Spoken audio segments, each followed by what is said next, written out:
আমরা আজকে ক্লাস 8-এ যে অংশটা শুরু করব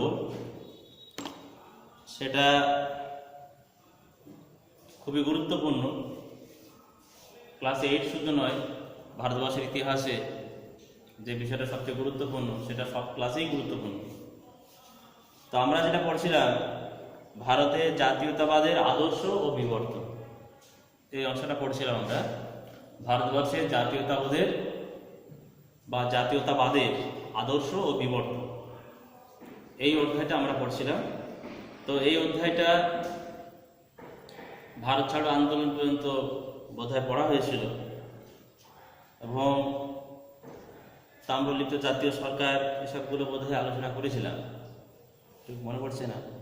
তো যাই হোক, আমরা নতুন একটা অংশ শুরু করব এবং এই অংশটা আমাদের খুবই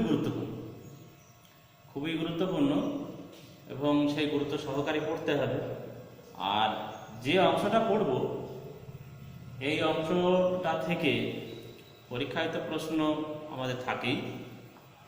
আর এই অংশটার পড়ার বিষয়টা বলছি আমি, আমাদের যে ক্লাস 8-এ যে পাঠ্য বইটা আছে মোটামুটি খুব একটা খারাপ নেই। ক্লাস 8-এর পক্ষে মোটামুটি ঠিকই আছে। আর যদি কারোর আরও একটু বেশি জানার প্রয়োজন ইচ্ছা, তাহলে সেক্ষেত্রে তাকে আরও অন্যান্য বই পড়তে হবে। তো এখানে আমরা যেটা পড়ছি যে সুভাষচন্দ্র বসু ও আজাদ হিন্দ ফৌজের সংগ্রাম। সুভাষচন্দ্র বসু ও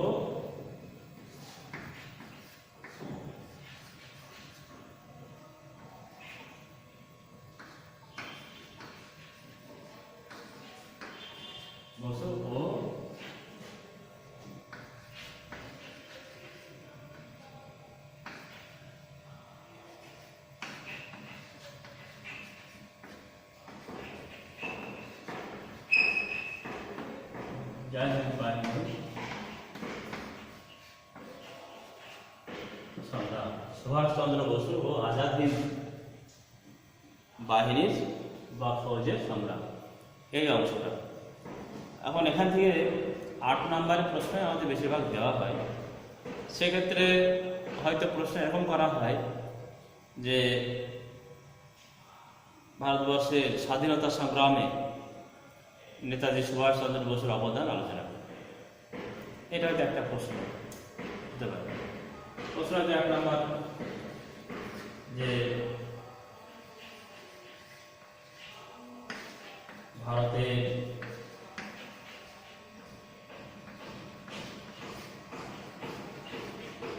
স্বাধীনতা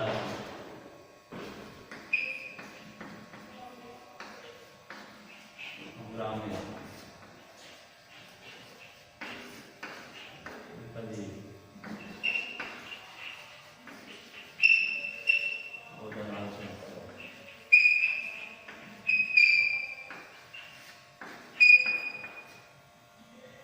এরকম একটা প্রশ্ন যে ভারতের স্বাধীনতার সংগ্রামে বা স্বাধীনতা সংগ্রামে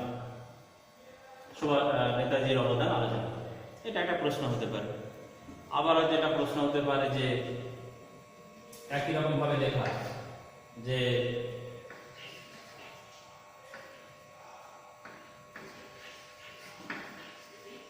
ভারতবর্ষের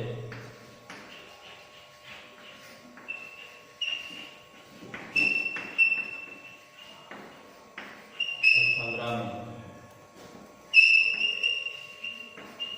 আজাদ হিন্দ বাহিনী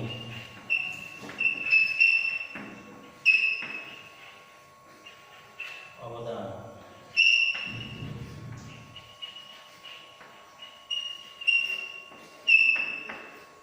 আলোচনা করা, এটা একটা প্রশ্ন হতে পারে। এরকম দুটো প্রশ্ন এখান থেকে আর বড় প্রশ্ন করতে পারে। এছাড়া তো 1 নাম্বার বা 2 নাম্বার এসব প্রশ্ন থাকতেই পারে। তো আমরা যদি পুরো বিষয়টা বড় প্রশ্ন আকারে পড়ি তাহলে সেখান থেকে ছোট বড় যে প্রশ্নই আসুক না কেন আমরা পাব। তো যাই হোক, আমরা মূল বিষয়টা আমরা পড়া শুরু করি। তো ভারতবর্ষের স্বাধীনতা সংগ্রামে বিভিন্ন ব্যক্তি বিভিন্নভাবে স্বাধীনতা সংগ্রামে তাদের জীবন উৎসর্গ করেছিলেন। তাদের মধ্যে সুভাষচন্দ্র বসুর কার্যকলাপ এবং তার কাজের পদ্ধতি একটু আলাদা। তাই দেখা যায় যে কোনো জায়গায় তিনি কিন্তু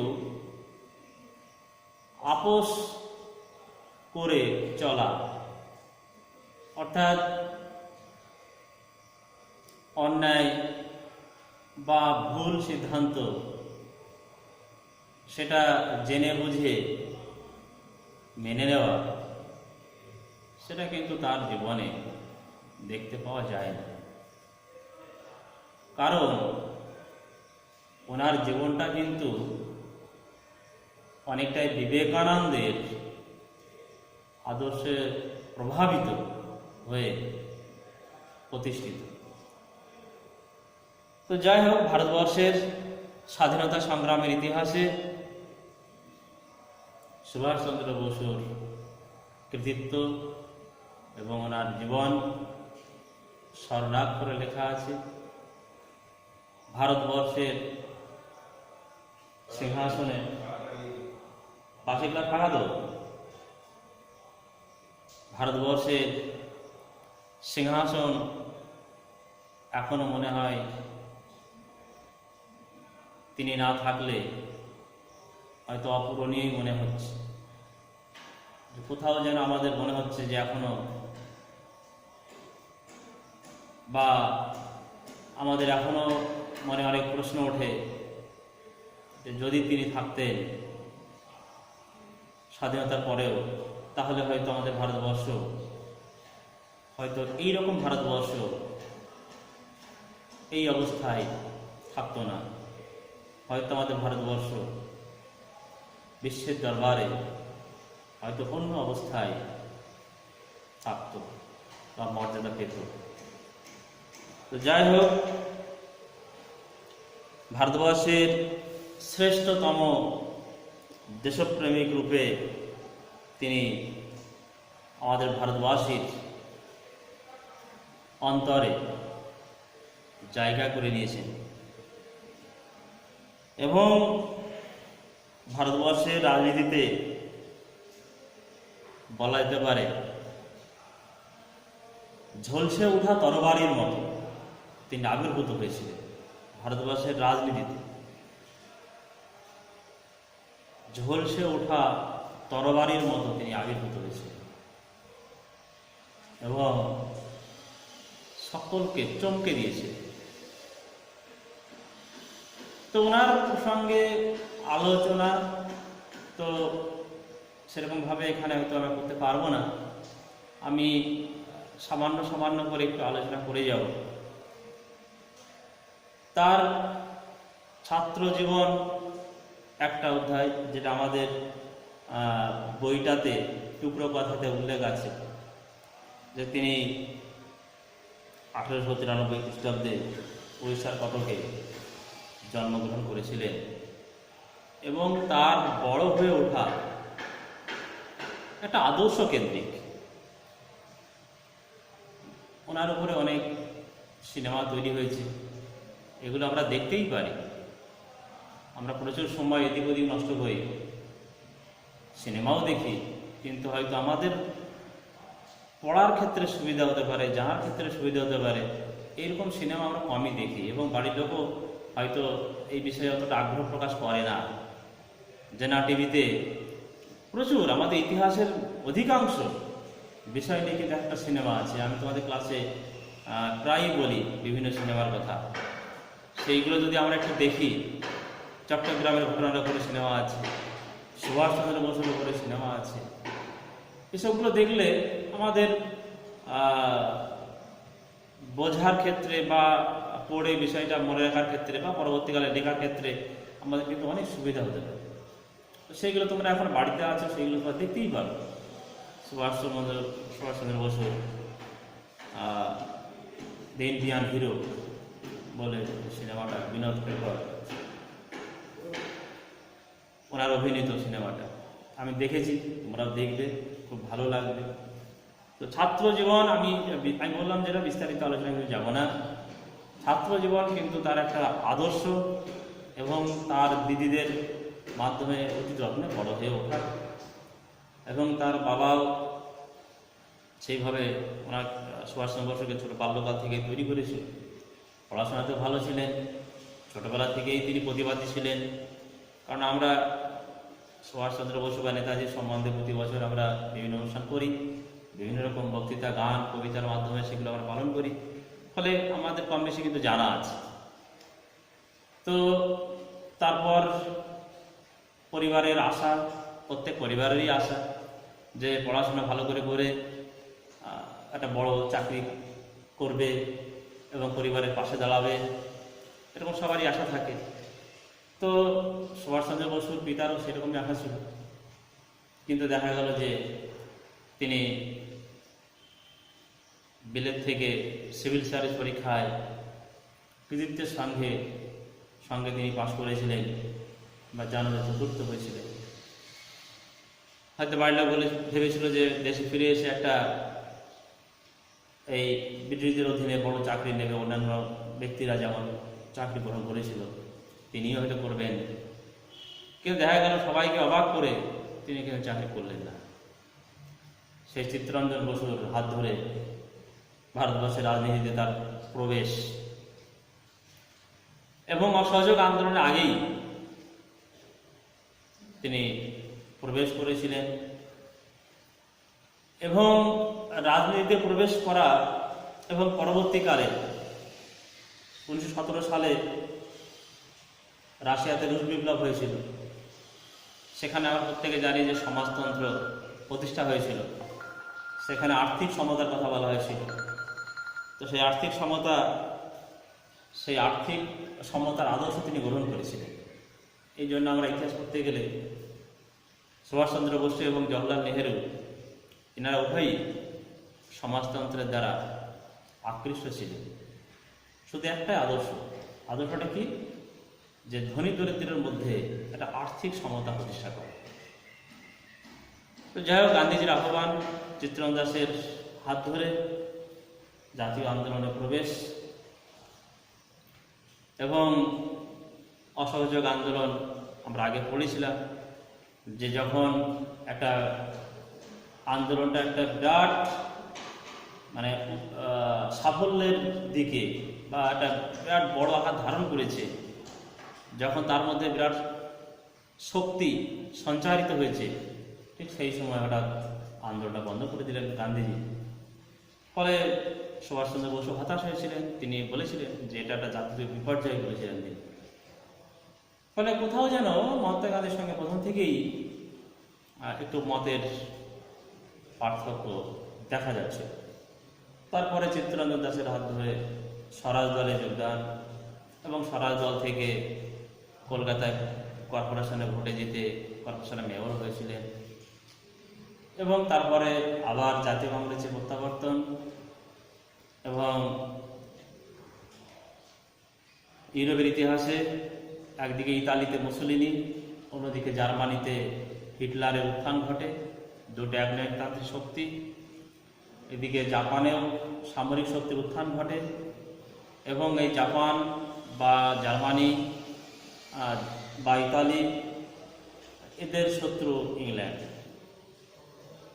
তো দেখা গেল যে দ্বিতীয় বিশ্বযুদ্ধের আগে 1938 সালে তিনি কংগ্রেস সভাপতি হয়েছিলেন, এবং সভাপতির ভাষণে তিনি যে নতুন সংগ্রামের আন্দোলনের পথ দেখিয়েছিলেন সেটা যুব সমাজকে যথেষ্ট আকৃষ্ট করেছিল।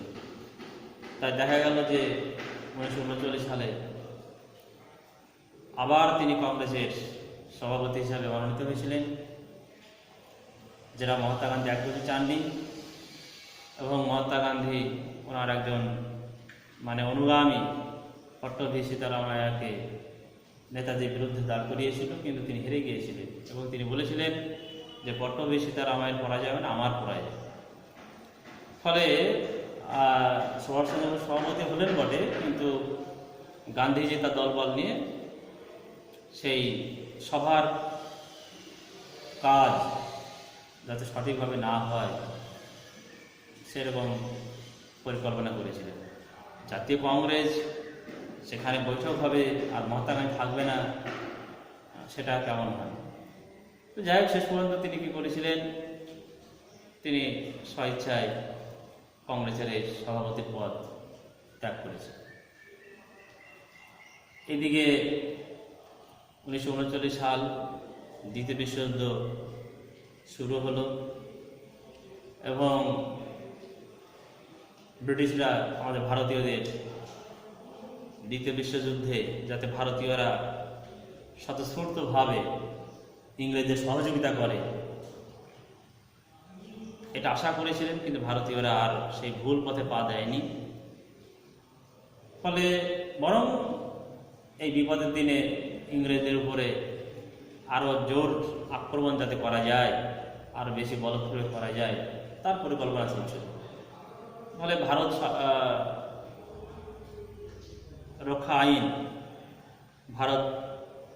আইন সেই আইনের দ্বারা তিনি বন্দী হন এবং কারাগারে থাকার সময় তার শারীরিক অবস্থার অবনতি ঘটে। তারপর তাকে ইউরোপে পাঠানো হয় শরীর ঠিক করার জন্য, কিন্তু ইউরোপে গিয়েও তিনি সেই যে বিশ্রাম নিয়ে শরীর ঠিক করবেন সেই রকম মানুষ তিনি নন। ফলে সেই কাজে তিনি থাকেননি, সেখানে গিয়ে তিনি মুসলিমের সঙ্গে যোগাযোগ করেছিলেন। তিনি ফ্যাসিবাদের প্রবক্তা, ফ্যাসিবাদ ভয়ঙ্কর শক্তি। তো সে ক্লাস 9-এ তোমরা পড়বে, যদি আমরা বিপদ থেকে উঠতে পারি ক্লাস 9-এ আমরা সেটা আলোচনা করব। তো সেই মুসলিমের সঙ্গে তার সাক্ষাৎ, ইউরোপে খবর ইংল্যান্ডে পৌঁছায় এবং তাকে আবার ইউরোপ থেকে দেশে ফিরে আনা হয়, তাকে নিজের বাড়িতে গৃহবন্দী করে রাখা হয়। এরপরে আমরা প্রত্যেকে জানি যে তিনি ঘরে বসে একটা পৃথিবীর ব্লুপ্রিন্ট তিনি তৈরি করে ফেলেছিলেন। ওই সময় সারা বিশ্বের যে একটা রাজনৈতিক পটভূমিকা কি সেটাও তিনি কিন্তু তার একটা ব্লুপ্রিন্ট, তার কল্পনা তিনি তৈরি করেছিলেন। তো যাই হোক, আমি আগেই বলেছি বিস্তারিত শেষ পড়ানো শুরু করলে শেষ করা সম্ভব নয়, কয়েকটা ক্লাস কেটে যাবে, কিন্তু আমাকে আজকে শেষ করতে হবে। তো যাই হোক, শেষ পর্যন্ত বাড়ির তার নিজের ভাইপো শিশির বসু সে জানতো, তার দাদা জানতো, তার বৌদি জানতো যে সুভাষচন্দ্র বসু কী করতে চাইছে। তো যেমন পরিকল্পনা তেমন কাজ। বাড়ি থেকে তিনি ছদ্মবেশ ধারণ করলেন। বাড়ির চারিদিকে পুলিশ পাহারা রয়েছে, কিন্তু তিনি ছদ্মবেশ ধারণ করে জিয়াউদ্দিন, দেখবে আমাদের পাঠ্য বইতে এ বিষয়টা উল্লেখ আছে যে জিয়াউদ্দিন নাম ধারণ করে, মোহাম্মদ জিয়াউদ্দিন নাম ধারণ করে পুলিশের চোখের সামনে দিয়ে হেঁটে চলে গেলেন। পুলিশ বুঝতেও পারল না। এই যে ভারতবর্ষ থেকে তিনি তার ঘর থেকে বেরিয়ে গেলেন, প্রথমে মোটরসাইকেল, এলিগিন রোড ধরে ইত্যাদি ইত্যাদি আছে, গুমো স্টেশন হয়ে শেষ পর্যন্ত কোথায়? ভারতবর্ষ থেকে, তখন তো পাকিস্তান ছিল না, ভারতবর্ষের পাশেই রয়েছে আফগানিস্তান।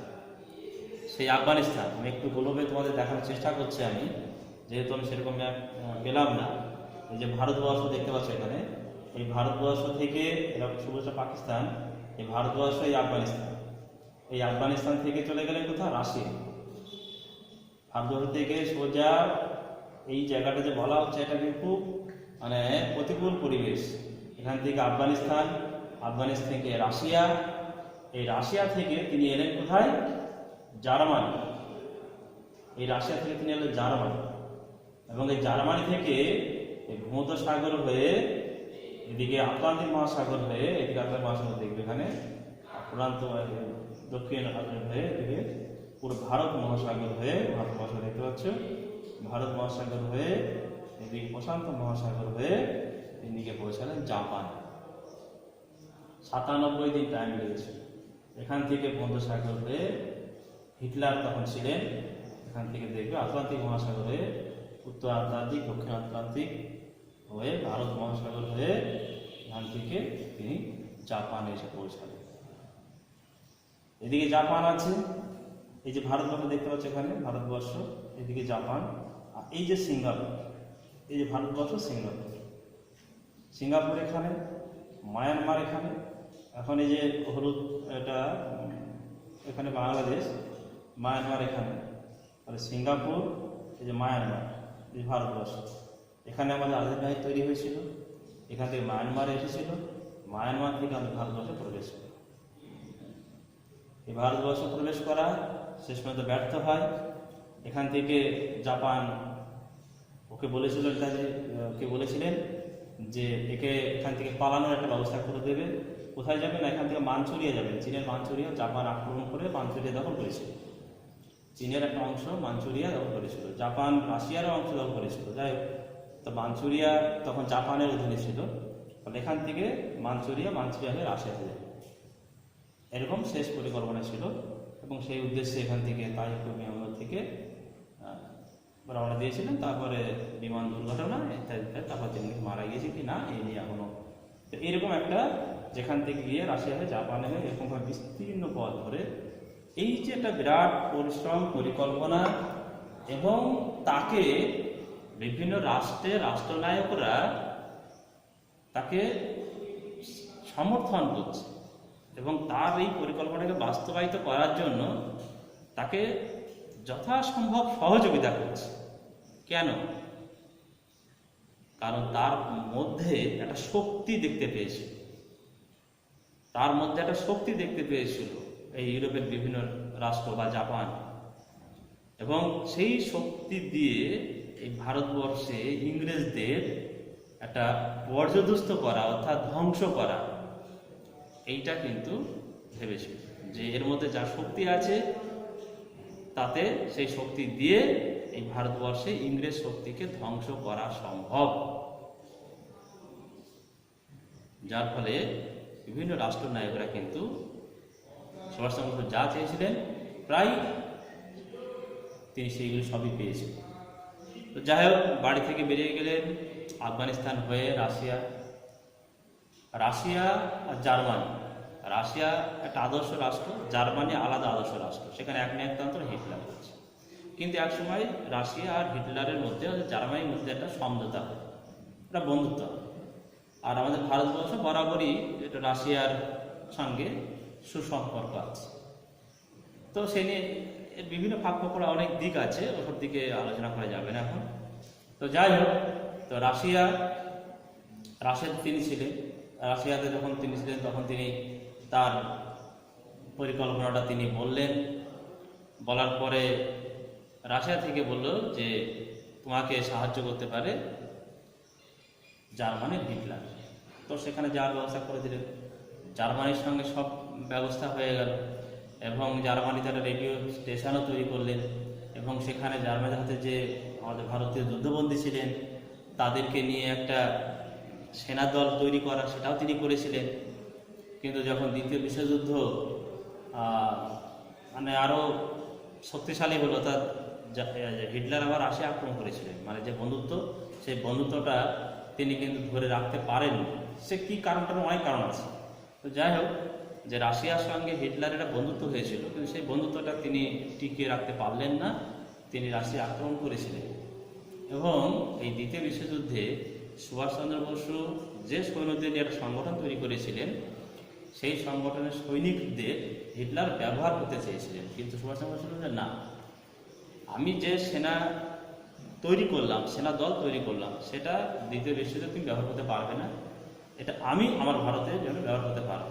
অর্থাৎ এই নিয়ে একটা মত পার্থক্য তৈরি হয়, এবং শেষ পর্যন্ত হিটলার বললো যে আমি তো এখান থেকে ভারতবর্ষ এতটা দূরত্ব আমি সহায়তা করতে পারবো না, অতএব তোমাকে আমার এক বন্ধু তোমাকে আমি পরিচয় করে দিচ্ছি, তো সেই বন্ধু তোমাকে সাহায্য করবে। সে বন্ধুটাকে না, জাপানে মিস্টার তেজু, যিনি সামরিক প্রধান, তখন সমরবাদ তখন জাপানে চলছে, অর্থাৎ সামরিক বাহিনী বা সামরিক বাহিনী প্রধান তিনি শাসন করছেন। অর্থাৎ এটা একনায়কতন্ত্রের থেকেও ভয়ঙ্কর। আমি বিচার বিশ্লেষণ করছি না, বলছিও না এখন। তো যাই হোক, তারপর মিস্টার তেজের সঙ্গে সুভাষচন্দ্র বসুর কথা বিনিময় হয় এবং হিটলার বললেন যে আমি জার্মানি থেকে আপনাকে জাপানে পৌঁছে দেব, আপনার একটা চুলও উঠবে, সে দায়িত্ব আমার। এবং সে ভয়ঙ্কর জার্নি, তোমার সিনেমাটা দেখবে যে ডুবো জাহাজে করে 97 দিন লেগেছে এবং ইংরেজরা তো মানে তাদের রাতের ঘুম উঠে গেছে। তো সুভাষচন্দ্র তল্লাশি করা, অনুসন্ধান করা এবং শুধু যে জার্মানি থেকে কখন বেরোবে, কখন জাহাজ উঠবে, কীভাবে যাবে, তো দেখবে যে ডুবোজাহাজ যাচ্ছে এরকম, আর ওপর থেকে বোমা ফেলা হচ্ছে। তো যাই হোক, কোনো কিছুই হয়নি, তিনি নিরাপদে জাপানে এলেন। এইখানে একটু কথা বলতে হয় যে ইতিপূর্বে 1915 সালে ভারতবর্ষে রাসবিহারী বসু তিনি 1915 খ্রিস্টাব্দে একটা গণ অভ্যুত্থান বা সামরিক অভ্যুত্থানের চেষ্টা করেছিলেন করার বা ঘটানোর, কিন্তু সেটা ইংরেজদের কাছে ফাঁস হয়ে যায়। ফলে পিএন ঠাকুর নামে ছদ্মনাম ধারণ করে ভারতবর্ষ থেকে জাপানে চলে আসে এবং সেই সময় তিনি জাপানে আছেন, জাপানে বিয়ে থাকা করেছেন এবং এই জাপান দ্বিতীয় বিশ্বযুদ্ধে যোগদান করেছিল আমেরিকার বিরুদ্ধে, ইংল্যান্ডের বিরুদ্ধে। সুতরাং আমাদের শত্রু ইংরেজ, জাপানের শত্রু ইংরেজ তখন, ফলে শত্রু মিত্র হয়, এটা আমরা জানি। এই জন্য ভারতবর্ষের যে সেনাবাহিনী, একটা ভারতীয় সেনা ইংরেজের হয়ে যুদ্ধ করছে। আর জাপান, আমি যেটা একটু আগেই বললাম যে জাপান, যে ভারতবর্ষ আর এখানে জাপান, তো জাপান এখান থেকে যুদ্ধ করতে পূর্ব দিকে চলে আসছে, দক্ষিণ দিকে। অর্থাৎ এই যে সমুদ্র দ্বীপপুঞ্জ এগুলো দখল করে নিয়েছে, জাপান দখল করে নিয়েছে, আমাদের আন্দামান দখল করে নিয়েছে, আন্দামান নিকোবর, এটা আমরা জানি। তো এই সমস্ত আমরা দখল করে তারা ভারতের দিকে এবং কলকাতাতেও বোমাবর্ষণ করা শুরু করে দিয়েছে। অর্থাৎ ভারতবর্ষ পুরোটা এশিয়াটা গ্রাস করে, এই জাপান পুরো এশিয়াটা গ্রাস করে, এরকম তার একটা পরিকল্পনা কিন্তু রয়েছে। ফলে এই যে যুদ্ধ যখন হয় তখন কিন্তু জাপানিদের হাতে আমাদের ভারতীয় সৈন্য অনেক বন্দী ছিল। তো সেই বন্দী সৈনিকদের নিয়ে রাসবিহারী বসু অনেক আগে একটা ইন্ডিয়ান লীগ তিনি কিন্তু তৈরি করেছিলেন। সেটা আমরা পাঠ্য বই পড়লে দেখতে পাবো যে সেখানে ইন্ডিয়ান ইন্ডিপেন্ডেন্স লীগ তৈরি করেছিলেন, অর্থাৎ একটা সংগঠন তৈরি করেছিলেন সেই সৈনিকদেরকে নিয়ে, যে সৈনিকদেরকে ভারতবর্ষকে মুক্ত করার জন্য ইংরেজদের বিরুদ্ধে যাতে যুদ্ধে তাদেরকে ব্যবহার করা যায় বা তাদের মাধ্যমে আমাদের এই ভারতবর্ষ যে চির আকাঙ্ক্ষিত স্বাধীনতা পাওয়া, সেটা যাতে পাওয়া যায়, সেরকম একটা সেনা সংগঠন তৈরি করে তিনি তৈরি করেছিলেন। এবং সিঙ্গাপুরে তার প্রধান যে কেন্দ্র, কারণ জাপান থেকে তো আর ভারতবর্ষে যুদ্ধ করা যাবে না, ভারতবর্ষের কাছাকাছি আসতে হবে, তাহলে প্রথমে সিঙ্গাপুরে প্রথম এই ইন্ডিয়ান ইন্ডিপেন্ডেন্স লীগ এই সমস্ত সৈনিকদের ওখানে জমায়েত করা হলো। সুভাষচন্দ্র বসু এলেন, তাকে এই ইন্ডিয়ান ইন্ডিপেন্ডেন্স লীগের সভাপতি করা হলো। তারপর আরও আহ্বান জানানো হলো যে স্বতঃস্ফূর্তভাবে বিভিন্ন ভারতীয়রা বা যুবক যুবতী তারা এই সেনাদলে যোগদান করতে পারে। তো 50,000 সৈনিক হয়েছিল এখানে। এই বিরাট সৈন্যদল কিন্তু কয়েকটা ভাগে ভাগ করা হয়েছিল এবং এই যে নামকরণ, এই যে একটা ব্রিগেডে ভাগ করা, Azad brigade, Gandhi brigade, Nehru brigade, এই জায়গায় কিন্তু সুভাষচন্দ্র বসুর যে মানসিকতাটা মানে কত বড়, মানে যে সমস্ত মানুষগুলো তাকে যথাযোগ্য সম্মান হয়তো দিল না, হয়তো বলছি আমি, হয়তো দেয়নি, হয়তো বা তাকে আজকে এই জায়গায় যেতে বাধ্য করেছে আমি বলতে পারি, তো সেই সমস্ত মানুষের নামে একটা ব্রিগেড তৈরি করল, Gandhi brigade, Azad brigade, Nehru brigade, এবং তার যে নিকট যারা সেনাপতি বা সেনানায়ক, তাদের একান্ত অনুরোধে আর একটা ব্রিগেড তৈরি করা হয়েছিল, এটা সুভাষ ব্রিগেড, অর্থাৎ বাছাই করা সৈনিকদের নিয়ে। তাহলে মোট 4টে। আর বিভিন্ন যে নারীরা, তারা কিন্তু স্বতঃস্ফূর্তভাবে যোগদান করেছিল, আর তাদের নিয়ে ঝাঁসি ব্রিগেড, ঝাঁসি রানী ব্রিগেড তৈরি করা হয়েছিল। এবং প্রত্যেকটা ব্রিগেডের আলাদা আলাদা সেনাপতিদের দায়িত্ব দেওয়া হয়েছিল। স্বামী লক্ষ্মী স্বামীনাথন, তিনি নারী বাহিনীর প্রধান ছিলেন। শাহনওয়াজ খান, সাইগাল ধিলন, এরকম বিভিন্ন সেনানায়করা এক একটা গ্রুপের প্রধান ছিল। যাই হোক, তো সিঙ্গাপুরে আমাদের প্রথম সুভাষচন্দ্র বসুর নেতৃত্বে অস্থায়ী সরকার গঠিত হয়, এবং সেই অস্থায়ী সরকার বন্ধ হয়ে যাবে। সেই অস্থায়ী সরকার সমর্থন করা, কারা সমর্থন করেছিল? মোটামুটিভাবে জাপান, জার্মানি, ইতালি, এরকম প্রায় 8টা-9টা দেশ, তারা কিন্তু আমাদের এই যে আজাদ হিন্দ সরকার গঠিত হয়েছিল, সে সরকারকে সমর্থন করেছিল। সুতরাং ভারতবর্ষে হয়তো এটাই প্রথম সরকার। এই নিয়ে বর্তমানে লেখালেখি হচ্ছে। তোমরা একটু, আমি বলেছিলাম যে তোমরা খবর টবর দেখবে এবং পেপার পড়া শুরু করবে এখন থেকে। ক্লাস 8 থেকে যদি পেপার টেপার না পড়ো, সমস্ত পেপার বলি না, কিছু কিছু অংশ, বিশেষ করে সম্পাদকীয় যে পেজ, এই পেজ তোমাদের পড়তে বলেছিলাম, তাহলে সেটা তোমাদের সুবিধা হবে। তো যাই হোক, তো সেই সরকার 8টা দেশ সমর্থন করেছিল, এবং জাপান আমাদের আন্দামান নিকোবর দ্বীপপুঞ্জ দখল করেছিল, আর সেই দুটো দ্বীপ এই সরকারের হাতে তুলে দেয়। আর সুভাষচন্দ্র বসু এই দুটো দ্বীপের নাম দিয়েছিল শহীদ দ্বীপ এবং স্বরাজ দ্বীপ। তো এইভাবে ধীরে ধীরে আজাদ বাহিনী আমাদের ভারতবর্ষের সীমানার একদম কাছাকাছি চলে আসছে। এরপরে মায়ানমার রেঙ্গুনে কিন্তু সামরিক ঘাঁটি তৈরি করা হয়। তখন জাপান কিন্তু আমাদের স্বতঃস্ফূর্তভাবে সাহায্য করে যাচ্ছে, জাপানি সৈনিক কিন্তু আমাদের সঙ্গে ছিল। তো জাপানি সৈনিক সহযোগিতায় এবং আমাদের যে আজাদ ফৌজে যে 50,000 সৈনিক, এই যৌথ সহযোগিতায় আমাদের ভারতবর্ষের সীমানা আক্রমণ শুরু হয়। এবং এর আগে, এই ভারতবর্ষ আক্রমণ করার আগে, সেই আমাদের সুভাষচন্দ্র বসুর যে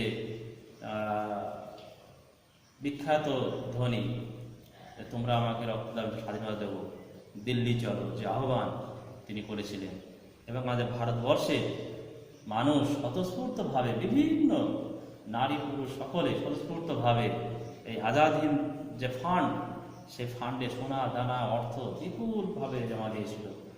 আমরা এখন অনেক কিছু জানতে পারি, বর্তমান রিপোর্ট, বিভিন্ন খবরও প্রকাশিত হয় যে প্রচুর সম্পত্তি ছিল, তার কী হয়েছে কেউ জানে।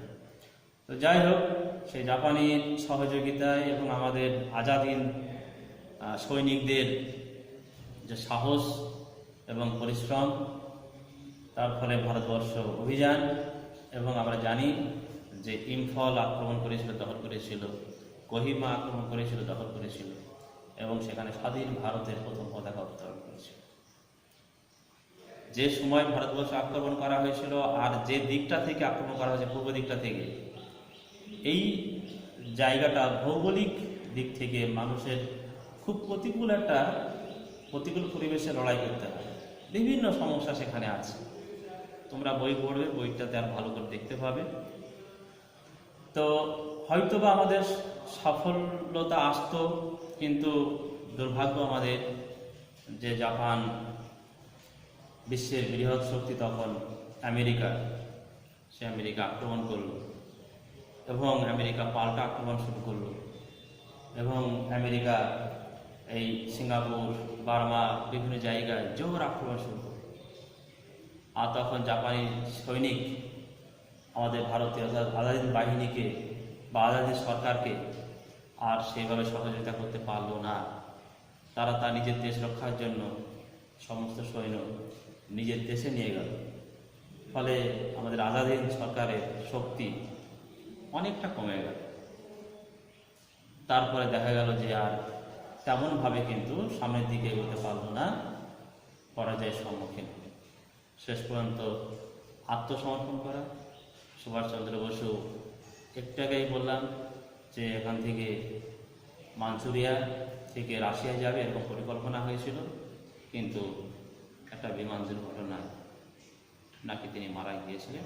এখনও এই নিয়ে সন্দেহ। তো এই হচ্ছে আজাদ হিন্দ বাহিনীর অবদান, বা একই সঙ্গে সুভাষচন্দ্র বসুর অবদান। ভারতবর্ষের স্বাধীনতা আন্দোলনে সুভাষচন্দ্র বসুর ভূমিকা চিরস্মরণীয় হয়ে থাকবে। তিনি হয়তো আমাদের গরম গরম স্বাধীনতা দিতে পারেননি, হয়তো তিনি ইংরেজদের ভারতবর্ষ থেকে তুলে বঙ্গোপসাগর বা ভারত মহাসাগরে ছুঁড়ে ফেলে দিতে পারেননি, হয়তো তিনি সে কাজে ব্যস্ত হয়েছিলেন। কিন্তু এই যে ভারতবর্ষের যে সমস্যাটা, এই সমস্যাটা একটা আন্তর্জাতিক সমস্যায় পরিণত করেছিলেন এই সুভাষচন্দ্র বসু। তারপরে দেখা দিয়েছিল যে বিভিন্ন দেশ, মার্কিন যুক্তরাষ্ট্র পর্যন্ত ইংল্যান্ডকে চাপ দিতে শুরু করেছিল যে ভারতবর্ষকে স্বাধীনতা দিতে হবে,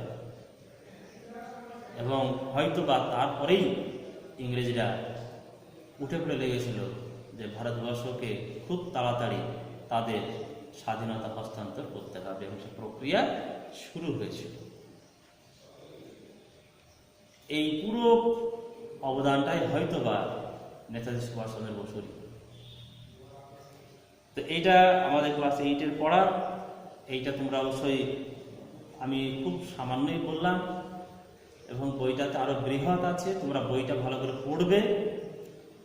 আর যেটুকু আমি ক্লাস নিলাম, যেটুকু বলতে পারলাম, সেটা তোমরা একটু শোনার চেষ্টা করবে। তোমাদের বইতে হলয়ের মনুমেন্ট একটা শব্দ আছে, হলয়ের মনুমেন্ট, যেটা সিরাজদৌলার, হয়তো আমরা পড়ানো শুরু করেছিলাম এটা, যে পলাশীর প্রান্তে সেখানে হলয়ের একজন ব্রিটিশ ঐতিহাসিক ছিলেন। তিনি সিরাজদৌলা সম্পর্কে একটা দুর্নাম করার জন্য তিনি একটা বিষয় লিখেছিলেন, যে একটা ছোট্ট ঘরে প্রচুর ইংরেজকে ঢুকিয়ে দরজা বন্ধ করে দিয়েছিলেন, সবার শ্বাসরোধে মারা গিয়েছিল, এবং সেটা আমরা জানি যে অন্ধকূপ হত্যা নামে পরিচিত। অর্থাৎ এটা সিরাজদৌলার একটা দুর্নাম করার জন্য হয়তো তিনি এটা লিখেছিলেন, পরে ভুল প্রমাণিত হয়েছিল। তো সেই ব্যক্তির একটা মনুমেন্ট তৈরি করা হয়েছিল ওখানে, আর সেই মনুমেন্ট সরানোর জন্য সুভাষচন্দ্র বসু লড়াই করেছিল। এটা তোমাদের বইতে আছে। হরিপুরা অধিবেশন, ত্রিপুরা অধিবেশন, এটাই বলেছিলাম। 38 সালে হরিপুরা অধিবেশন, 1939 সালে ত্রিপুরা অধিবেশন, 1939 সালে কংগ্রেস ত্যাগ, এবং কংগ্রেস থেকে বেরিয়ে এসে তিনি ফরওয়ার্ড ব্লক দল তৈরি করেছেন।